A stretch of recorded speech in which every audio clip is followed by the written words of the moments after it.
कहानी की शुरुआत होती है वर्ल्ड वॉर में हिटलर के हारने के बाद। जर्मनी को ईस्ट और वेस्ट दो हिस्सों में बांट दिया गया और बीच में बना दी गई एक बड़ी सी दीवार। इसके बाद हम नेपोलियन सोलो नाम के एक आदमी को ईस्ट जर्मनी में मैकेनिक का काम करने वाली एक लड़की गैबी से मिलते हुए देखते हैं। गैबी ने पूछा कि तुम क्या चाहते हो मुझसे। तब सोलो ने बताया कि मैं तुम्हारे पिता उडो टेलर को ढूंढ रहा हूँ, जिससे वर्ल्ड वॉर के दौरान हिटलर ने जबरदस्ती काम करवाया था। ये सुनकर गैबी ने कहा कि पिछले 18 साल से मैं अपने पिता से नहीं मिली, अगर तुम्हें मिले तो मुझे भी बताना। तब सोलो ने बताया कि लड़ाई के बाद से उडो अमेरिका में काम कर रहे थे और वहाँ पर बढ़िया जिंदगी चल रही थी उनकी, लेकिन थोड़े समय पहले वो अचानक से गायब हो गए। आखिरी बार उन्हें रोम में देखा गया था। सोलो ने यह भी बताया कि तुम्हारे अंकल रूडी भी इस सब में शामिल हैं, इसीलिए अब वो गैबी की मदद से उसके पिता तक पहुंचना चाहता है। फिर सोलो ने खिड़की की तरफ इशारा किया कि बाहर देखो, एक रशियन जासूस हमें देख रहा है। असल में ये आदमी सोलो का तब से पीछा कर रहा है जब से वो देश में घुसा है। सोलो ने गैबी से कहा कि तुम्हारे पास दो ऑप्शन बचे हैं, या तो अभी मेरे साथ इस देश से निकल चलो,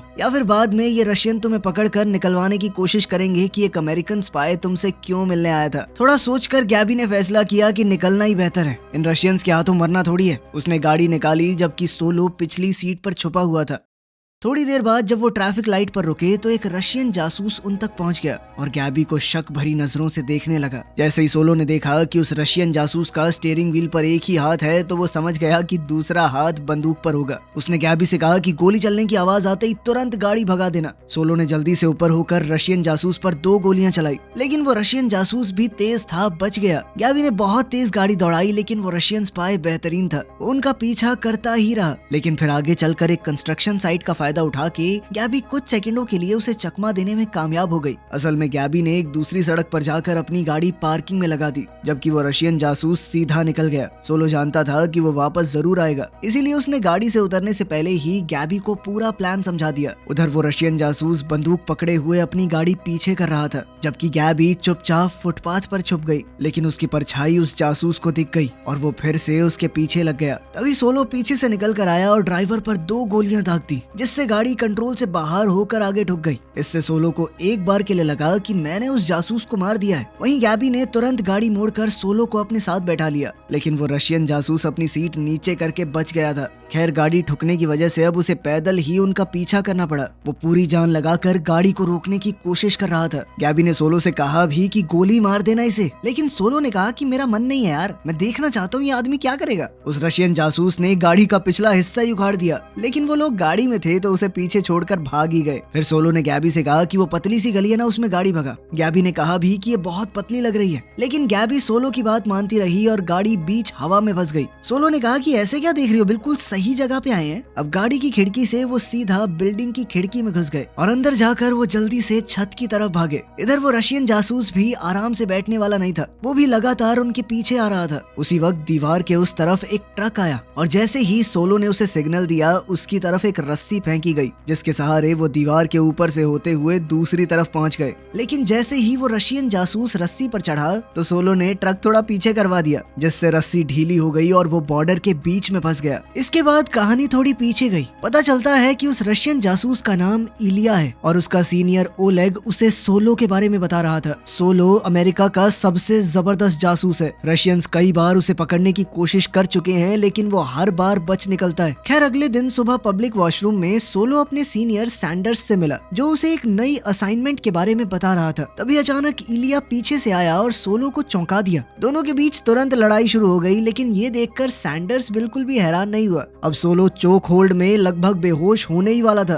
तभी ओलेग ने वहां आकर इलिया को रोक दिया। फिर थोड़ी देर बाद ये चारों एक रेस्टोरेंट में मिले। तब सैंडर्स ने खुलासा किया कि गैबी का अंकल रूडी कुछ नाजियों के साथ मिला हुआ है और उन्हें शक है कि कहीं वो गैबी के पिता से न्यूक्लियर हथियार तो नहीं बनवा रहे। जिस कंपनी के लिए वो काम करता है उसका मालिक है अलेक्जेंडर, जो एक दिल फेंक किस्म का रईस आदमी है, लेकिन उसकी बीवी विक्टोरिया काफी समझदार है। असल में पूरा खेल वही चला रही है। अमेरिका और रशिया दोनों देश ये नहीं चाहते कि उनके हाथ में एक न्यूक्लियर हथियार लग जाए, इसलिए दोनों देशों के एजेंट्स को मिलकर इस मिशन पर काम करना होगा। वो गैबी का इस्तेमाल करके उसके अंकल के थ्रू कंपनी में घुस जाएंगे और फिर गैबी के पिता को ढूंढकर जल्दी से बाहर निकलो। इसके बाद सोलो और इलिया को वहाँ पर अकेला छोड़ दिया गया ताकि वो एक दूसरे के साथ काम कैसे करना है इस बारे में सोच सके। लेकिन दोनों की एक दूसरे से बिल्कुल नहीं जम रही थी। दोनों ही एक दूसरे का पूरा कच्चा चिट्ठा निकाल के लाए थे। जल्द ही उन दोनों के बीच कहासुनी हो गई, जिसके बाद इलिया गुस्से से भरकर वहाँ से चला गया। फिर अगले दिन सोलो गैबी को एक कपड़ों की दुकान पर ले गया और फिर इलिया को वहाँ देखकर गैबी बिल्कुल हैरान रह गई। पता चला कि इलिया एक रशियन आर्किटेक्ट का भेष बनाएगा और गैबी को उसकी मंगेतर होने की एक्टिंग करनी है। ये बात गैबी को बिल्कुल पसंद नहीं आई। खैर सोलो ने उसे समझाया कि ये मिशन के लिए बहुत जरूरी है और उसे रोम में इलिया को अपने अंकल से मिलवाना होगा, जबकि सोलो एक एंटीक डीलर होने का नाटक करते हुए विक्टोरिया को फंसाने की कोशिश करेगा। अब गैबी के पास इस प्लान को मानने के अलावा कोई दूसरा चारा नहीं था। कुछ वक्त बाद ये तीनों ही अपने मिशन के लिए रोम पहुंच गए। जब सोलो होटल में चेक इन कर रहा था तब उसने देखा कि दो आदमी पहले से गैबी और इलिया का पीछा कर रहे हैं। जैसे ही वो लोग थोड़े दूर हुए तो सोलो ने इलिया को बताया कि रूडी जल्द ही तेरा टेस्ट लेगा कि तू कोई जासूस तो नहीं है, तो थोड़ी मार मूर खा लियो पहलवान, ठीक है, पेल मत दियो उनको। खैर जल्द ही वो दो गुंडे गैबी और इलिया को अकेला पाकर उन्हें लूटने के लिए आए। इलिया वैसे तो मार खाता रहा, लेकिन जैसे ही उसके पिता की घड़ी चोरी हुई उसे गुस्सा आ गया और एक तो उसने भी धर दिया। खैर होटल वापस आने पर गैबी की उसके अंकल रूडी से बात हुई और उन्होंने उसे कंपनी की 50वीं सालगिरह के इवेंट पर बुलाया था। बाद में कमरे के अंदर गैबी और इलिया की काफी प्यारी सी नोकझोंक हुई। एक बार के लिए तो ऐसा लगा मानो वो एक दूसरे को चूमने वाले हों, लेकिन गैबी ने कुछ ज्यादा ही पी ली थी और वो उसी हालत में सो गई।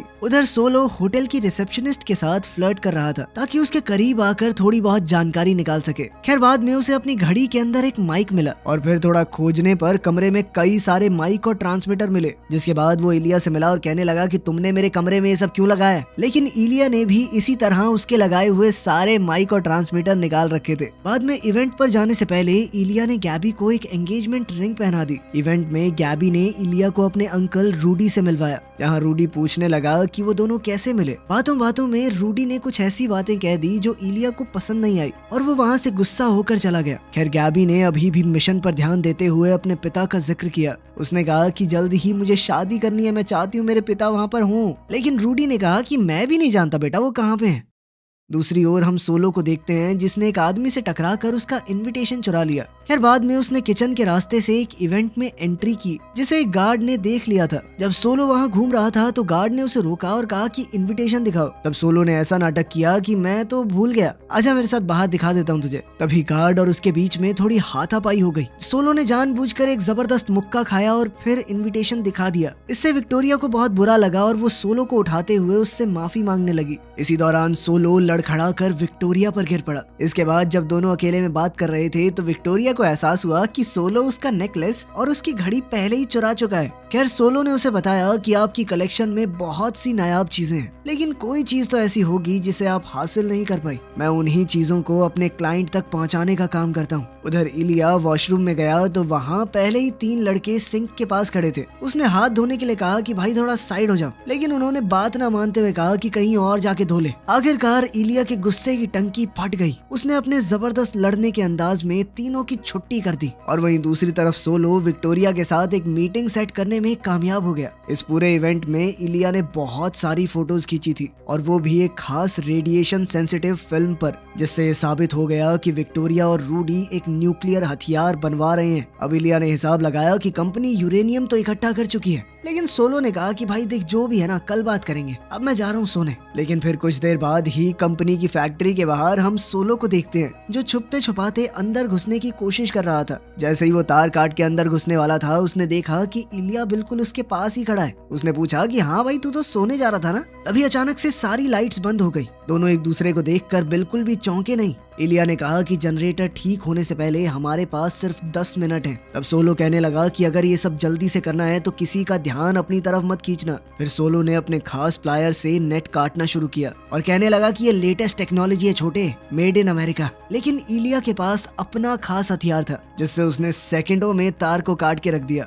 हाँ, मेड इन अमेरिका। अंदर घुसते ही दोनों को एक दरवाजा दिखा जिसमें 2 ताले लगे हुए थे। इस बार सोलो ने अपनी तकनीक से ताला जल्दी खोल दिया और फिर इलिया की भी मदद की। बाद में जब दोनों लैब के अंदर जांच कर रहे थे तब एक गार्ड वहां आ गया, जिसकी वजह से उन्हें कोने में छुपना पड़ा। तभी इलिया की नजर गार्ड की घड़ी पर पड़ी, जिसे देखकर उसे लगा कि ये शायद मेरे पापा की है। उसने चुपके से आगे बढ़ते हुए उस आदमी पर ऐसे खास तरीके से वार किया कि वो खड़ा खड़ा बेहोश हो गया। लेकिन बाद में पता चला कि ये घड़ी तो उसके पिता की थी ही नहीं। फिर भी उन्हें एक छुपा हुआ बटन मिल गया और उस बटन को दबाते ही एक खास तिजोरी तक का रास्ता खुल गया। अब चोरी करने में सोलो माहिर था तो इलिया उसका बैग पकड़कर साइड में खड़ा हो गया। कुछ ही सेकंडों में सोलो ने तिजोरी का दरवाजा खोल दिया और बड़े कॉन्फिडेंस से कहने लगा कि इस तिजोरी में कोई अलार्म ही नहीं है, बताओ। लेकिन तभी अचानक जोर जोर से अलार्म बजने लगा। साथ ही उन्हें तिजोरी के अंदर कुछ भी खास नहीं मिला, इसलिए दोनों खिड़की से कूदकर भाग गए और एक मोटर बोट में बैठकर वहां से निकलने की कोशिश करने लगे। लेकिन उनके बाहर निकलने से पहले ही सारे गेट बंद कर दिए गए और हथियारों से लैस कुछ दुश्मन अपनी बोट में उनका पीछा कर रहे थे। ये देखकर कि इलिया पीछा नहीं छुड़ा पाएगा, सोलो पानी में कूद गया और फिर चुपके से ऊपर आकर एक ट्रक में बैठ गया, जहाँ बैठकर उसने बड़े आराम से चूहे बिल्ली का एक खेल देखते हुए ट्रक ड्राइवर का सैंडविच खाया। तभी लगातार गोलीबारी की वजह से इलिया की बोट ब्लास्ट होकर डूब गई। गार्ड्स इलिया को ढूंढ रहे थे, लेकिन इसी बीच सोलो ट्रक को सीधा पानी की तरफ ले गया और सीधा गार्ड्स की बोट पर कुदा दिया। इसके बाद उसने पानी में डुबकी मार के डूबते हुए इलिया को बचा लिया। उसी वक्त अलेक्जेंडर तिजोरी के पास पहुंचा और विक्टोरिया को सब कुछ बताया, जिसके बाद विक्टोरिया का पहला शक सोलो के ऊपर गया। विक्टोरिया ने सोलो के होटल में कॉल की पर कोई जवाब नहीं मिला, इसीलिए उसे शक हुआ कि सोलो अपने कमरे में नहीं है, तो वो खुद होटल की तरफ निकल पड़ी। दूसरी तरफ हमारे दोनों जासूस एक स्कूटर को फुल स्पीड में होटल की तरफ भगा रहे थे। इधर गैबी को उसके अंकल रूडी का कॉल आया, जो उसके मंगेतर इलिया से अपने बुरे बर्ताव के लिए माफी मांगना चाहता था। लेकिन गैबी ने झूठ कह दिया कि इलिया तो सो रहा है, आप सुबह बात कर लेना। अब रूडी ने गैबी को अगले दिन अकेले लंच पर बुलाया, ये कहकर कि उसे कुछ जरूरी बात करनी है। फोन कटते ही गैबी ने किसी को कॉल करके बताया कि मीटिंग कंफर्म हो चुकी है। जब विक्टोरिया होटल पहुंची तभी सोलो और इलिया भी पीछे के रास्ते से होटल आ गए। जब विक्टोरिया होटल के रिसेप्शन से सोलो के कमरे की चाबी ले रही थी, उससे पहले ही दोनों अपने अपने कमरे में घुस गए। कुछ ही देर में विक्टोरिया ने सोलो के कमरे का दरवाजा खोला, पर तभी उसने सोलो को बाथरूम से निकलते हुए देखा। इसीलिए उसने चुपके से अपने बॉडीगार्ड्स को कहा कि चुपचाप यहाँ से चले जाओ और दरवाजा बंद कर दिया। नीचे इलिया को चिंता हो रही थी कि सोलो ठीक तो है, इसीलिए उसने अपना एक डिवाइस निकालकर सोलो के कमरे में लगे हुए ट्रांसमीटर से उनकी बातें सुननी शुरू कर दी, जिसमें कुछ ऐसी आवाजें सुनाई दी जिसके बाद इलिया ने ये बंद करना ही सही समझा। लगता है सब संभाल ही लेगा। खैर अगले दिन जब गैबी रूडी के साथ लंच पर जाने वाली थी तो इलिया ने उसकी ड्रेस के नीचे एक ट्रैकर छुपा दिया। उसने देखा कि गैबी थोड़ा घबरा रही है तो उसने उसे हिम्मत देते हुए कहा कि सब सही होगा। बाद में रूडी गैबी को एक प्राइवेट जगह पर ले गया, जबकि इलिया दूर से सब कुछ देख और सुन रहा था। वहाँ गैबी को अलेक्जेंडर के पास ले जाया गया, लेकिन अलेक्जेंडर से मिलते ही गैबी पूरी तरह पलट गई। उसने सोलो और इलिया को धोखा देते हुए पूरा प्लान बता दिया कि कैसे वो उसके पिता और उनकी रिसर्च तक पहुंचना चाहते हैं। उसने अपनी थाई पर लगा हुआ ट्रैकर भी दिखा दिया और कहा कि मेरा मंगेतर बना हुआ ना वो रशियन स्पाई, वो यहीं आसपास ही होगा। उधर जंगल में छुपा हुआ इलिया ये सुनकर दंग रह गया और उसी पल वहाँ से भागने लगा। उसी वक्त रूडी भी फोन करने के लिए वहाँ से निकल गया। साथ ही सोलो विक्टोरिया के ऑफिस में पहुंच गया था, जहाँ विक्टोरिया ने उसे कहा कि मैं 5 मिनट में आती हूँ, तब तक तुम अपने लिए एक ड्रिंक बना लो, क्या ही करोगे बैठे बैठे। मगर थोड़ी देर बाद ही सोलो को समझ आ गया कि उसकी ड्रिंक में कुछ मिलाया गया है, इसीलिए वो सोफे पे लेट गया कि बेहोश तो होना ही है, गिर के चोट भी क्यों खानी। कुछ वक्त बाद जब उसे होश आया तो उसे एहसास हुआ कि वो एक कुर्सी से बंधा हुआ है। विक्टोरिया ने उसे बताया कि मैं तो चाहती थी तुम्हें धीरे धीरे मारूं, लेकिन मुझे अभी थोड़ा काम है, इसीलिए तुम्हें रूडी के हवाले करके जा रही हूँ, जो इस तरह लोगों को टॉर्चर करके मारने में एक्सपर्ट था। विक्टोरिया के जाने के बाद उस साइको रूडी ने अपने दर्द भरे बचपन के बारे में बताना शुरू किया। उसने बताया कि मेरी शक्ल भी कुछ खास नहीं थी, ऊपर से हाइट बहुत छोटी, तुम्हारे जैसे खूबसूरत लंबे तगड़े बच्चे मेरा बहुत मजाक उड़ाते थे। लेकिन धीरे धीरे उस दर्द ने मुझे एक ऐसा साइको बना दिया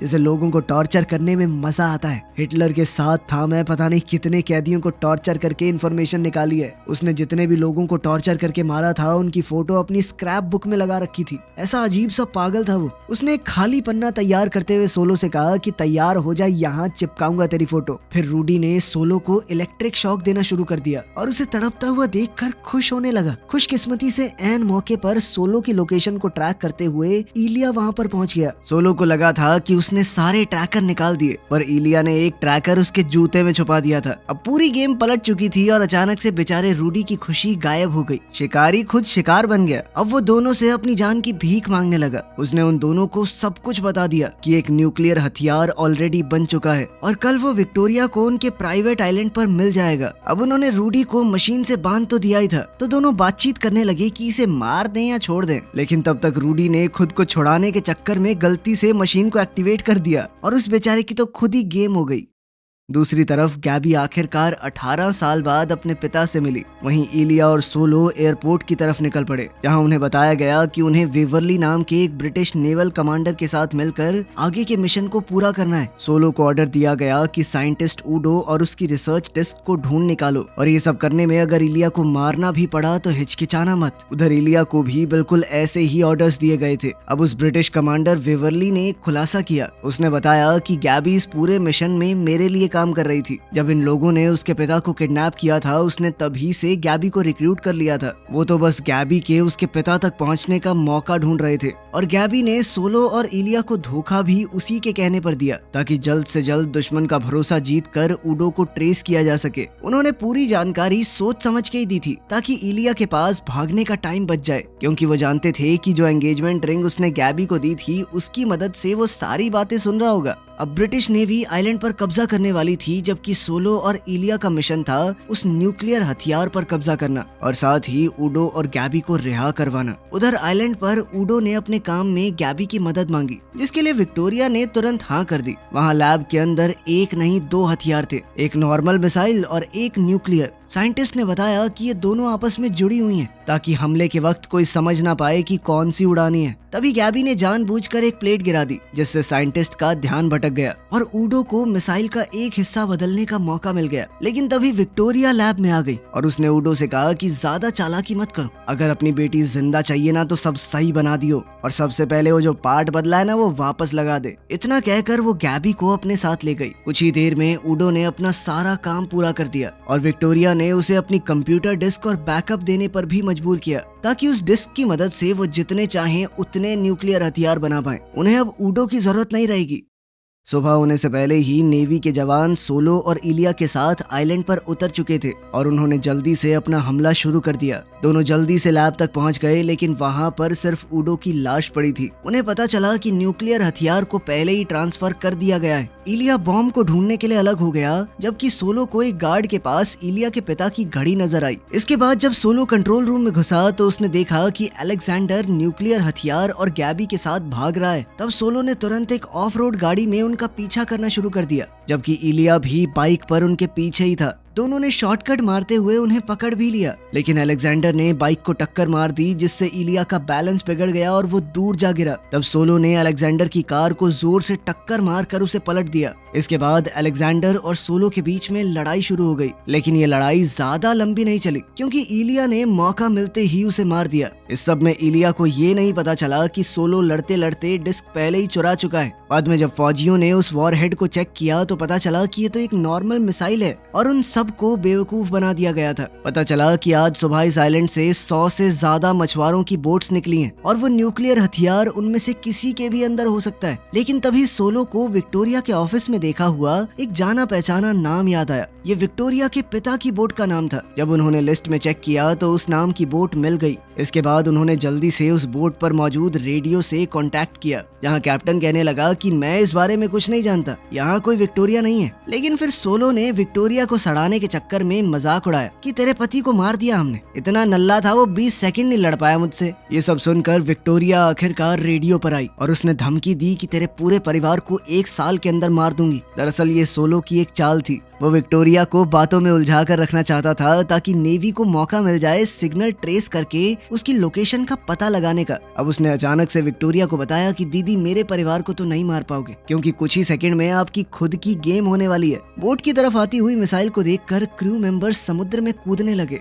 और जैसे ही विक्टोरिया ने आसमान की तरफ देखा, मिसाइल ने पूरी बोट को उड़ा दिया। वो न्यूक्लियर हथियार अभी एक्टिवेटेड नहीं था, तो उसके फटने का भी कोई चांस नहीं था। फिर अगली सुबह होटल में गैबी ने इलिया से माफी मांगी कि मैंने तुम्हें अपना प्लान नहीं बताया, लेकिन इलिया ने कहा कि मैं समझ सकता हूँ। गैबी ने उसकी दी हुई अंगूठी वापस देनी चाहिए, लेकिन इलिया ने उसे फिर से अंगूठी पहना दी और कहा कि इसे यादगार के तौर पर रख लो। फिर जैसे ही वो दोनों एक दूसरे को चूमने वाले थे, तभी एक फोन कॉल आ गया जिसमें इलिया को बताया गया कि वो डिस्क सोलो के पास है, उसे हासिल करके अमेरिकन जासूस को मार दो। इलिया ये बिल्कुल भी करना नहीं चाहता था, आखिर सोलो ने उसकी जान बचाई थी। अब वो ना चाहते हुए भी उसे एक दोस्त मानने लगा था। जब वो सोलो के कमरे में गया तो सोलो अपना सामान पैक कर रहा था। इलिया को कपड़ों के नीचे छुपी हुई डिस्क साफ नजर आ रही थी और सोलो ने भी इलिया के चेहरे के हाव भाव पढ़ लिए। तभी अचानक सोलो ने इलिया की तरफ एक चीज फेंकी, उसके पिता की वो घड़ी जो इलिया को बहुत प्यारी थी। अब इलिया ने उससे कहा कि तू जानता है मेरा मिशन क्या है? हाँ जानता हूँ, वही जो मेरा है। फिर हम दोनों को हाथ में जाम लिए एक दूसरे से बातचीत करते हुए देखते हैं। टेबल पर कुछ जल रहा था, दरअसल ये वही डिस्क थी।